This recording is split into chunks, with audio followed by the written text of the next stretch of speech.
Kami di Jambi melihat dari sisi kewenangan tadi benar. Tata kelola pemerintahan daerah cukup baik, hanya saja memang ada beberapa regulasi yang memang secara kewenangan itu memang tidak ada peran gubernur. Benar. Contoh misalnya di Undang-Undang Minerba misalnya. Kami di Jambi punya lahan tambang cukup banyak, tetapi regulasinya tambang ini semua terpusat ke pemerintah pusat. Sehingga gubernur tidak punya peran di situ. Dari mulai semua kuota semua itu adalah pemerintah pusat. Nah, sehingga pendapatan kami yang semestinya itu cukup banyak sumbernya dari tambang, tak bisa. Karena pengawasan tidak ada di situ, kemudian juga kuota juga berat. Nah, sehingga kami di Jambi itu semestinya kita punya wajib punya jalan hauling, tidak ada. Soal UMD. Di daerah UMD kami sebagian sudah cukup baik, Pak. Kita ada peluang mendapatkan dana PI dari perusahaan-perusahaan di Jambi itu, karena ada gas dan minyak di Jambi. Contoh, kami sedang proses berapa PI yang sedang berlangsung hari ini. Cukup besar sebetulnya.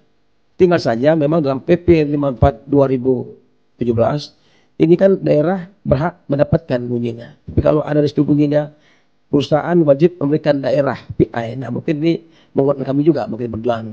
Nah, mungkin di situ mungkin bisa kita masukkan mungkin penguatannya itu mungkin itu BUMD kita. Masalah pegawai. Kami tempoh hari menghadap Bu Menpan. Nah, ada masalah kita di lapangan Pak Pimpinan. Sekarang ini memang DAU yang diberikan oleh pusat itu tidak seimbang memang. Dulu janji awalnya Bu Menteri Keuangan itu seluruh P3K itu pusat yang membiayai gajinya. Pada faktanya DAU yang dikirim ke kami itu tidak cukup untuk bayar gaji P3K. Sehingga uang itu tidak bisa dibelanjakan untuk bangun daerah. Malah untuk gaji pun kurang. Porsi gaji P3K itu. Nah, ini juga sangat kita di lapangan.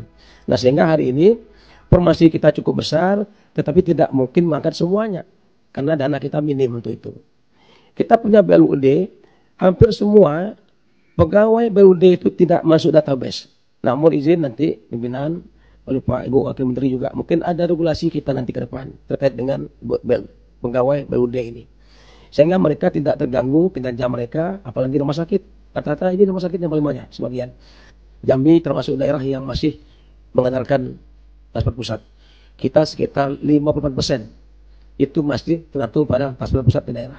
Sisanya PAD kami. Tapi kalau tadi potensi migas tadi berjalan, Minerba, insya Allah bisa dengan. Ini bisa kita gunakan potensi ini ke depan, sehingga sudah mulai mengurangi transport pusat ke daerah.